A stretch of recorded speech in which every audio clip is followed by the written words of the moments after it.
जय हिंद दोस्तों, एक बार फिर से आपका हमारे चैनल जूरिस कंसीलियम में स्वागत है। आज हम देखेंगे सिविल प्रोसीजर कोड के एमसीक्यू, जो हम 3 या 4 पार्ट्स में देखेंगे।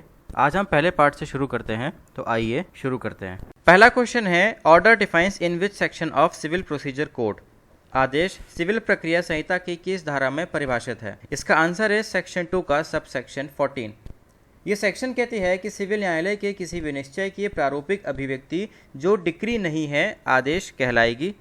यानी the former expression of any decision of a civil court which is not a decree is order. अब देखिए, सरल शब्दों में देखें तो एक ऐसा आदेश जो किन्हीं उद्देश्यों पर आधारित किया जाता है, और इस तरह का आदेश न्यायिक आदेश के अंदर उसमें आने वाले प्रश्नों की चर्चा हो, contains a question of discussion, और ऐसे कारण जिनके कारण वह आदेश पारित किया गया हो, reason which prevailed the court which led to the passing of the order, आदेश कहलाएगी, ऑर्डर कहलाएगी। अब हमारे यहाँ 2 एलिमेंट्स निकलकर सामने आए, 2 तत्व सामने निकल के आए।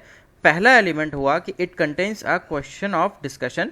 Second, which prescribe the prevail which reason which prescribe the court which led to the passing of the order. अब हम जब आगे देखते हैं तो हमें मालूम चलता है कि ऑर्डर 2 तरह के हो सकते हैं, पहला अपीलेबल ऑर्डर और दूसरा नॉन अपीलेबल ऑर्डर। देखिए, हम यहाँ सिर्फ क्वेश्चंस में सिर्फ थोड़ा थोड़ा डिस्कस करेंगे, क्योंकि यहाँ पर टाइम की काफ़ी लिमिट है और हम सिर्फ एमसीक्यू डिस्कस कर रहे हैं, तो सिर्फ उसी हिसाब से हम यहाँ समझेंगे।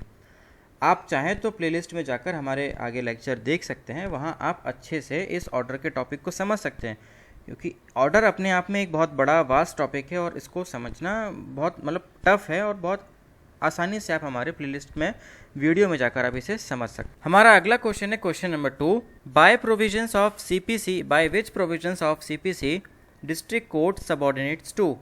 यानी सीपीसी के प्रयोजनों के अधीन जिला न्यायालय अधीनस्थ है, तो इसका आंसर है हाई कोर्ट। अगला क्वेश्चन है क्वेश्चन नंबर 3, जो कहता है प्लीडर्स डज नॉट इंक्लूड, प्लीडर शब्द के अंतर्गत नहीं आते। तो देखिए, हमारे सीपीसी का ऑर्डर 3 का रूल 1, वहां पर प्लीडर्स की डेफिनेशन डिफाइन है, और वहां पर एडवोकेट, वकील और कोई भी पर्सन, कोई भी ऐसा व्यक्ति जो कोर्ट में किसी व्यक्ति के लिए अपीयर और प्लीड करने के लिए एंटाइटल्ड है, उसे हम प्लीडर कहते हैं। तो हमारा इसका सही आंसर है डिस्ट्रिक्ट एंड सेशन अटॉर्नी। हमारा अगला क्वेश्चन है क्वेश्चन नंबर 4, जो कहता है civil procedure code have dash effect, यानी सिविल प्रक्रिया संहिता प्रभाव रखती है। तो इसका आंसर है prospective and retrospective effect. Prospective effect का मतलब होता है भाव नियमन, यानी भविष्यलक्षी प्रावधानों पर लागू होना, और रेट्रोस्पेक्टिव का मतलब है भूतलक्षी, ऐसा कोई कानून जो सीपीसी के बनने के पहले लागू हुआ हो, उन पर भी सीपीसी लागू होगी। हमारा अगला क्वेश्चन है क्वेश्चन नंबर 5, जो कहता है civil procedure code in force on, यानी सिविल प्रक्रिया संहिता कब प्रवृत्त हुई। इसका आंसर है 1 जनवरी 1909। हमारा अगला क्वेश्चन है क्वेश्चन नंबर 6, जो कहता है decree holders define in which section of CPC, decree धारक सीपीसी की किस धारा में परिभाषित है। इसका आंसर है सेक्शन 2 का सब सेक्शन 3, जो कहता है कि ऐसा व्यक्ति जिसके फेवर में, जिसके पक्ष में डिक्री पारित की गई है या निष्पादन योग्य आदेश दिया गया है, यानी order capable of execution has been pass, वो व्यक्ति डिक्री होल्डर होगा। इससे रिलेटेड एक केस है जो काफी इंपॉर्टेंट है। केस है सत्यवती वर्सेस राजिंदर सिंह और अन्य। इसका साइटेशन है 2003 volume 9 SCC 491. A 3-bench judge of Supreme Court has observed that decree holder must enjoy the fruit of the decree obtained by them in an expeditious manner. हमारा अगला सवाल है क्वेश्चन नंबर 7, जो कहता है डिक्री होल्डर इंटरप्रेट्स, यानी decree holder डिक्रीदार से अभिप्रेत है। इसका आंसर है कोई व्यक्ति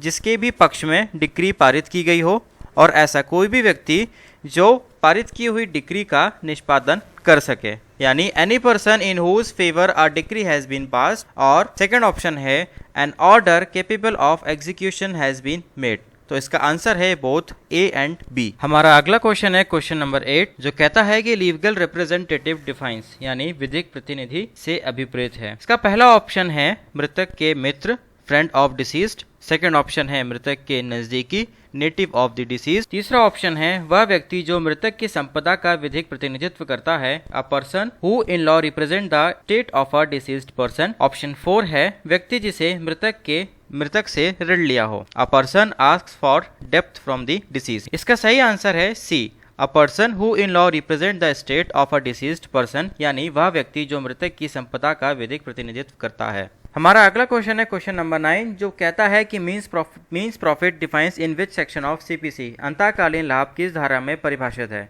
इसका सही आंसर है सेक्शन 2 का सब सेक्शन 12। हमारा अगला क्वेश्चन है क्वेश्चन नंबर 10, जो कहता है जजमेंट डिफाइंस, निर्णय से अभिप्रेत है। इसका सही ऑप्शन है ऑप्शन सी, जो कहता है स्टेटमेंट गिवन बाय द जज of the grounds of a decree और ऑर्डर, यानी न्यायाधीश द्वारा दिए हुए कथन जो कि डिक्री और आदेश को निर्धारित करते हैं। तो कैसा लगा आपको हमारा ये वीडियो? लाइक करें, कमेंट कर अपनी राय दें, शेयर करें और सब्सक्राइब करें। और अगर आपको किसी भी तरह की क्रिएटिविटी का शौक है तो हमारे पार्टनर चैनल स्ट्रीट एक्सपेरिमेंट पर जाकर उसको भी सब्सक्राइब करें और ऊपर दी हुई आई बटन पर क्लिक करें। जय हिंद।